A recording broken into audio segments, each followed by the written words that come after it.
Hello government officers, welcome to Virutcham TNPSC. இந்த வீடியோவில் எதை பற்றி பார்க்கலாம் அப்படின்னா, இந்த 60 நாளில் நீங்கள் என்னென்ன பண்ணணும், என்னென்ன பண்ணக்கூடாது இந்த குரூப் 4 ப்ரிப்பரேஷன் அப்படிங்கிறதுக்கு பார்க்கலாம். ஓகேங்களா? ஸோ ஃபர்ஸ்ட் வந்து பார்த்தீங்க அப்படின்னா, என்னென்னலாம் பண்ணணும் அப்படின்னா, நீங்கள் வந்து ஒரு நாளைக்கு குறைஞ்சது 8லேருந்து 10 மணி நேரம்னாச்சும் படிக்கணும். அந்த 8 மணி நேரம் படிக்கிறீங்க அப்படின்னா 1/3 ஆஃப் த சப்ஜெக்ட் வந்து உங்களுக்கு தமிழுக்கு வந்து நீங்கள் ப்ரியாரிட்டி கொடுக்கணும். ஏன் அப்படின்னா, உங்களுக்கு 100 கொஷின்ஸ் தமிழ்லேருந்து வருது. ரிமைனிங் இருக்கக்கூடிய 75 கொஷின் வந்து ஜிஎஸ்லேருந்தும், ரிமைனிங் 25 கொஷின்ஸ் அப்படின்றது மேக்ஸ்லேருந்து வருது. ஸோ அப்போ நீங்கள் 1/3 ஆஃப் த டைம் வந்து நீங்கள் எதுக்கு ஸ்பெண்ட் பண்ணணும் அப்படின்னா தமிழுக்கு தான் வந்து ஸ்பெண்ட் பண்ணணும். ஓகேங்களா? ரிமைனிங் இருக்கக்கூடிய 1/3 வந்து என்ன பண்றீங்க அப்படின்னா ஜிஎஸ்க்கு வந்து ஸ்பெண்ட் பண்றீங்க. அதுக்கப்புறம் ரிமைனிங் இருக்கக்கூடிய மிச்சம் இருக்க 1 hour வந்து மேக்ஸ் வந்து படிக்கிறீங்க. ஓகேங்களா? ஸோ இப்போ வந்து 8 மணி நேரம் படிக்கிறீங்க அப்படின்னா அந்த 8 மணி நேரம் 3 மணி நேரம் வந்து தமிழுக்கும், 3 மணி நேரம் ஜிஎஸ்க்கும், அதுக்கப்புறம் 1 மணி நேரம் மேக்ஸ். ஓகேங்களா? நீங்க வந்து நல்லா மேக்ஸ் போடுறவங்களா இருந்தீங்க அப்படின்னா 2 நாளைக்கு ஒரு கொஸ்டின் அப்படின்ட்டு பார்த்தே ஆகணும்.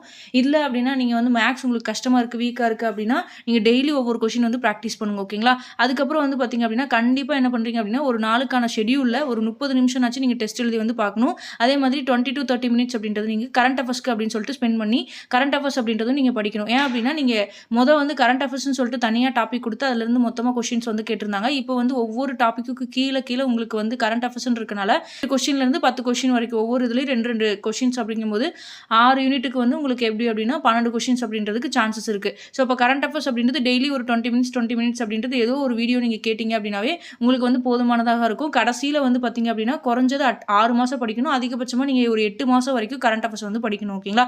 எக்ஸாம் ஜூலையில் இருக்குது அப்படின்னா நீங்கள் வந்து நவம்பர் மாதத்துலேருந்தே கரண்ட் அஃபேர்ஸ் வந்து எல்லாமே படிச்சிருக்கணும். வந்து ஸ்கீம்ஸ் வந்து தமிழ்நாடு ரிலேட்டடாக கொண்டு வந்திருக்காங்க அப்படின்றது எல்லாமே கவர் பண்ணிக்கோங்க. ஓகேங்களா? இது எல்லாமே கரண்ட் அஃபேர்ஸில் தான் வரும். அதுக்கடுத்து வந்து பார்த்தீங்க அப்படின்னா டெஸ்ட்டு. இந்த டெஸ்ட் அப்படின்றது வந்து பார்த்தீங்க அப்படின்னா கண்டிப்பாக நீங்கள் என்ன அப்படின்னா நான் சொல்கிற மாதிரி டெய்லி ஒரு 30 மினிட்ஸ் அப்படின்றது டெலகிராம் சேனல்லையே உங்களுக்கு வந்து அந்த போலில் வந்து வந்திருக்கும். ஸோ அது நீங்கள் அந்த இதுலேயும் வந்து டெஸ்ட்டு போட்டு பார்க்கலாம். அப்படி இல்லைன்னா வந்து ஏதாவது அகாடமியில் நீங்கள் ஜாயின் பண்ணியிருந்தீங்க அப்படின்னா அந்த அகாடமி டெஸ்ட்டும் வந்து நீங்கள் போட்டு பார்க்கலாம்.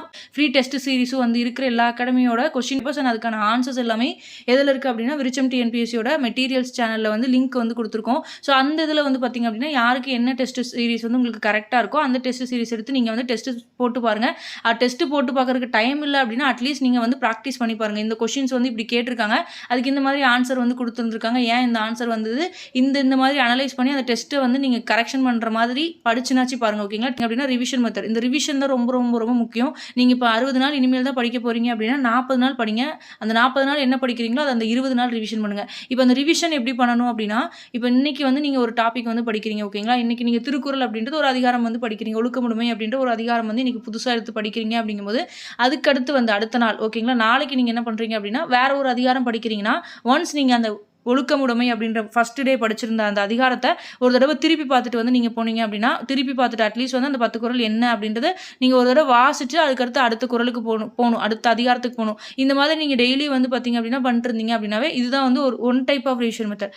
இல்லை இது இல்லாமல் வந்து பார்த்தீங்க அப்படின்னா 3 days ஒன்ஸ் ரிவிஷன்ஸ் அப்படின்னு சொல்லுவாங்க. இந்த 3 days ரிவிஷன் என்ன அப்படின்னா இந்த 3 daysக்கு வந்து நீங்கள் இப்போ ஒரு டாபிக் படிச்சிருந்திருப்பீங்க. அந்த டாபிக் உங்களுக்கு அதிகபட்சமாக 3 நாள் வரைக்கும் தான் இருக்கும். ஸோ அப்போ அந்த 3 நாளில் வந்து என்ன பண்ணீங்க அப்படின்னா 3வது நாள் நைட்டோ இல்லைனா அதுக்கடுத்த நாள் காலையில என்ன பண்றீங்க அப்படின்னா அந்த 3 நாள்ல படிச்சதோ இல்ல அந்த முதல் நாள் படிச்சதோ 3வது நாள் எடுத்து திருப்பி பார்க்கறது. ஓகேங்களா? இது வந்து 3 days மெத்தட் அப்படின்றது. 3 daysக்கு ஒன்ஸ்க்கு வந்து நீங்க வந்து திருப்பி பார்க்கறது. இல்ல இது இல்லாம வந்து பாத்தீங்க அப்படின்னா வாரத்துக்கு ஒரு நாள் அப்படின்றது ரிவிஷனுக்கு ஒதுக்கிறது. அந்த வாரம் ஃபுல்லா அந்த 5 நாள் நீங்க படிச்சதை 6 நாள் நீங்க படிச்சதை 7வது நாள் வந்து பாத்தீங்க அப்படின்னா ரிவிஷன் பண்றது. ஓகேங்களா? இது வந்து 7 days ஒன்ஸ் வந்து ரிவிஷன் மெத்தட். ஸோ இந்த 3 மெத்தட்ல உங்களுக்கு எது செட் ஆகுதோ அதுக்கேற்ற மாதிரி நீங்க வந்து ரிவிஷன் பண்ணிட்டே இருங்க. ரிவிஷன் பண்ணதான் அந்த எங்கெங்கெல்லாம் நமக்கு வந்து தண்ணி வந்து வெளியே போகுதோ அங்க இருக்கிற அந்த ஃப்ளோ வந்து அடைக்கணும் அப்படின்னா நீங்கள் ரிவிஷன் பண்ணால் மட்டும்தான் அந்த ஃப்ளோ வந்து கம்மியாயிட்டே வரும். ஸோ அப்போ நீங்கள் வந்து பார்த்தீங்க அப்படின்னா அந்த ரிவிஷன் இல்லாமல் நீங்கள் போயிட்டே இருந்தீங்க அப்படின்னா தண்ணி ஊற்ற வெளியே போகிற மாதிரி நம்ம படிக்க ஃபுல்லாக எவாப்ரேட் ஆகிட்டே போயிட்டே இருக்கும்.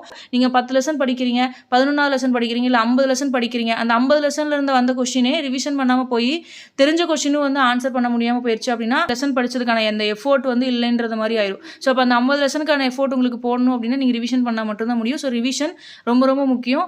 அதுக்கேற்ற மாதிரி 3 days ஒன்ஸோ இல்லைனா 7 days ஒன்ஸோ இல்லைனா 1 day ஒன்ஸ் ஈவினிங் திருப்பி பார்க்குறதோ வந்து நீங்கள் பண்ணீங்க அப்படின்னா கரெக்டாக இருக்கும். ஓகே, ரொம்ப கஷ்டமாக இருக்கிற டாபிக் மட்டும் நீங்கள் வீடியோ கிளாஸ் பாருங்கள். ஓகேங்களா? அந்த மாதிரி லைவ்ல போடுற கிளாஸு அதுக்கப்புறம் பிவிக்யூ வந்து ஒரு சில அகாடமியில் லைவ் போடுறாங்க அப்படின்னா அந்த லைவுக்கான அந்த கண்டென்ட் வந்து பார்த்திங்க அப்படின்னா ஒரு 10 கொஷின் போடுறாங்க அப்படின்னா அந்த 10 கொஷின் ½ அன் ஹவர் இருக்க மாதிரி இருக்கும். ஸோ உங்களுக்கு அது மாதிரி வந்து ரொம்ப டைம் வேஸ்ட் பண்ணாமல் நீங்கள் அந்த லைவ் முடிஞ்சதுக்கப்புறம் நீங்கள் முடிஞ்ச அளவுக்கு வந்து அதை ஸ்க்ரோல் பண்ணி, அதாவது முடிஞ்ச அளவுக்கு நீங்கள் ஸ்பீட் அப் பண்ணி நீங்கள் பாருங்கள். ஓகேங்களா? லைவ் வந்து பொறுமையாக இது பண்ணுவாங்க. ஸோ ஒவ்வொருத்தருக்கான டவுட் வந்து ஒரு சிலருக்கு இருக்க டவுட் உங்களுக்கு அந்த டவுட் இருக்காமல் இருக்கும். ஸோ அதுக்கும் ஏற்ற மாதிரி உங்களுக்கு வின் பண்ணுற மாதிரி இருக்கும். ஸோ அப்போ அந்த டைமெல்லாம் வந்து நீங்கள் வேஸ்ட் பண்ணாமல் லைவ் கிளாஸ் முடிஞ்ச அளவுக்கு கட் பண்ணிடுங்க. என்னை பொறுத்த வரைக்கும் என் பாயிண்ட் ஆஃப் வியூவில் சொல்கிறேன். ஸோ அந்த லைவ் கிளாஸ் வந்து நீங்கள் பாருங்கள். லைவ் முடிஞ்சதுக்கப்புறம் நீங்கள் வந்து பாருங்கள். ஓகேங்களா? ரொம்ப அதிகமாக வீடியோ தேடாதீங்க. என்னெல்லாம் பண்ணக்கூடாது அப்படின்னா நீங்கள் வந்து டைம் தயவு செஞ்சு வேஸ்ட் பண்ணாதீங்க. ஏன்னா இருக்கிறது 60 நாள். 60 நாள் கூட இல்லை, 59 நாள் தான் இருக்குது. ஸோ இந்த 59 நாள் ஒரு நாளைக்கு 8 மணி நேரம் அப்படின்னு படிச்சிங்க. 8 மணி நேரம் குறைஞ்சது படிக்கணும். ஸோ இந்த சோசியல் மீடியாவில் இன்ஸ்டாகிராம், வாட்ஸ்அப், அது டெலகிராம், அது இதுன்னு சொல்லிட்டு தயவு செஞ்சு டைம் வேஸ்ட் பண்ணாதீங்க. இப்போ இந்த டெலகிராம் சேனல் ஃபாலோ பண்ணுறீங்க அப்படின்னாலுமே குறைஞ்சது ஒரு 3 சேனல் இல்லை அதிகபட்சம் 4-5 சேனலோட வச்சுக்கோங்க. யூடியூப் சேனலும் அதே தான். யூடியூப் சேனலை நீங்கள் ப்ரிஃபர் பண்ணுறீங்க அப்படின்னாலும் அந்த யூடியூப் சேனலில் ஏதோ ஒரு 2 சேனலோ இல்லைனா 3 சேனலோ எடுத்துக்கோங்க. எல்லாம் ரேண்டமாக போடுறாங்க. அவங்க ஒரு மெத்தட் சொல்கிறாங்க, இவங்க ஒரு மெத்தட். இப்போ நான் ஒரு மெத்தட் சொல்லுவேன். பெரிய பெரிய அகாடமிஸ் அவங்க ஒவ்வொரு மெத்தட் சொல்லுவாங்க. ஸோ உங்களுக்கு எது ஃபாலோ பண்ண முடியுதோ அந்த அகாடமியோட 2-3 சேனல் யூடியூப் சேனல் மட்டும் பார்த்துக்கோங்க. டெலகிராம் சேனலில் டெஸ்ட்டுக்குன்னு ஒரு குரூப்பு, அதுக்கு மெட்டீரியல்கள் அப்படி சொல்லிட்டு ஒரு குரூப்பு, டிஸ்கஷனுக்குன்னு ஒரு குரூப்புன்னு சொல்லிட்டு நீங்கள் ஒரு 3-4 குரூப் மட்டும் டெலகிராமில் ஃபாலோ பண்ணிக்கோங்க. நிறைய ஃபாலோ பண்ணிங்க அப்படின்னா அதில் மெட்டீரியல் செலக்ட் பண்ணுறதுக்கே உங்களுக்கு வந்து நிறைய டைம் எடுக்கும். ஸோ அதனால் நீங்கள் எவ்வளோ தூரம் வந்து லிமிட்டடாக உங்களோட சோர்ஸ் வந்து வைக்கிறீங்களோ அவ்வளோ தூரம் உங்களோட கடைசி அந்த 20 நாளுக்கான ரிவிஷனுக்கு வந்து உதவும். ஓகேங்களா? ஸோ உங்களோட ரிசோர்ஸ், உங்களோட மெட்டீரியல்ஸையும் நீங்கள் லிமிட்டட் ஆகணும். உங்களோட டெஸ்ட்டையும் வந்து பார்த்தீங்க அப்படின்னா ஏதாவது ஒரு அகாடமியோ இல்லை 2 அகாடமியோடது மட்டும்தான் டெஸ்ட் சீரிஸ். ஏதோ ஒரு 2 அகாடமியோட மெட்டீரியல் எடுத்து டெஸ்ட் சீரிஸ் போட்டிங்க அப்படின்னாவே கரெக்டாக இருக்கும். ஓகேங்களா? அதே மாதிரி நிறைய மெட்டீரியல்ஸ் வந்து செலக்ட் பண்ணாதீங்க. நிறைய மெட்டீரியல்ஸ் வந்து சூஸ் பண்ணாதீங்க. நிறைய தேடி படிக்காதீங்க. ஓகேங்களா? ஏதோ ஒரு 2 ஸ்டாண்டர்டாக எடுத்துக்கோங்க. 2 ஸ்டாண்டர்டாக எடுத்து அதை மட்டும் வந்து படிச்சுட்டு அதை மட்டும் ரிவிஷன் பண்ணுங்கள். ஓகேங்களா? ஒரு 2-3 டெலகிராம் குரூப்ஸ் மட்டும் நீங்கள் வந்து ஃபாலோ பண்ணிக்கோங்க. ஓகேங்களா? அண்ட் மோட்டிவேஷனுக்காக வந்து நீங்கள் ரொம்ப இதாக இருக்கீங்க, லோவாக இருக்கீங்க அப்படின்ற டைமில் மோட்டிவேஷன் கேட்டே அதுக்கும் நிறைய டைம் ஸ்பெண்ட் பண்ணாதீங்க. அப்படின்னா ஒவ்வொரு 20 நிமிஷம் நீங்கள் படிக்கிறீங்க அப்படின்னா ஒரு 5 நிமிஷம் பிரேக் விடுங்க. அந்த 5 நிமிஷத்தில் உங்களுக்கு பூஸ்டப்பாக இருக்கிற ஏதோ 1-2 மோட்டிவேஷன் கேட்டிங்கன்னா பரவாயில்ல. இந்த ஒரு சில யூடியூப் சேனல்லாம் வர மாதிரி மோட்டிவேஷன் மட்டுமே கேட்டு ஒரு 4 மணி நேரம், 5 மணி நேரம், இல்லை 2 மணி நேரம், அரை மணி நேரம் அப்படின்றதெல்லாம் நீங்கள் வேஸ்ட் பண்ணாதீங்க. ஓகேங்களா? ஒரு நாளைக்கு ஒரு மணி நேரத்துக்கு ஒரு தடவையோ இல்லைனா 2 மணி நேரத்துக்கு ஒரு தடவையோ ஏதோ ஒரு மோட்டிவேஷன் ஷார்ட்ஸ் பார்க்குறதோட நிறுத்திக்கோங்க. ஓகேங்களா? ஸோ அதுக்குன்னு டைம் வந்து அதிகமாக ஸ்பெண்ட் பண்ணாதீங்க. இருக்கிற 60 நாள் எவ்வளோ அழகாக யூட்டிலைஸ் பண்ண முடியுமோ அவ்வளோ அழகாக யூட்டிலைஸ் பண்ணி நீங்கள் ஈஸியாக இதெல்லாமே ஃபாலோ பண்ணீங்க அப்படின்னாவே சோசியல் மீடியாலலாம் வந்து அதிகமாக டைம் ஸ்பெண்ட் பண்ணாமல் மெட்டீரியல் செலக்ட் பண்ணுறதுக்குன்னு வேஸ்ட் பண்ணாமல், ஏன்னா நீங்கள் அதிகமாக மெட்டீரியல் செலக்ட் பண்ணிட்டீங்க அப்படின்னா, மெட்டீரியல் சூஸ் பண்ணிட்டீங்க அப்படின்னா ரெஃபர் பண்ணுறதுக்கு கடைசியில் அந்த மெட்டீரியல்ஸ் எல்லாம் டவுன்லோட் பண்ணி வச்ச மெட்டீரியல்ஸை நம்மளால் பார்க்க முடியலையேன்ற ஒரு மைண்ட் செட்லேயே உங்களுக்கு வந்து ஸ்ட்ரெஸ் ஆயிரும். அதுலேயே டிப்ரெஷன் மூட் போய் அதுலேயே நம்மளால் படிக்க முடியாது. ஒரு 2 மெட்டீரியல் கலெக்ட் பண்ணாலும் அந்த 2 மெட்டீரியல் நீங்கள் முடிச்சிட்டிங்க அப்படின்னா ஒரு சாட்டிஸ்ஃபேக்ஷன் வந்துடும். ஸோ அந்த சாட்டிஸ்ஃபேக்ஷன் வச்சு நீங்கள் கான்ஃபிடென்ஸாக உங்களால் எக்ஸாம் போய் எழுத முடியும். ஓகேங்களா? ஸோ இதுதான் சொல்கிறேன். ஸோ இதெல்லாம் பண்ணுங்கள். எதெல்லாம் பண்ணக்கூடாதோ அதெல்லாம் வந்து பண்ணாதீங்க. ஓகேங்களா? ஸோ இந்த வீடியோ யூஸ்ஃபுல்லாக இருக்கும்னு நினைக்கிறேன். தேங்க்யூ.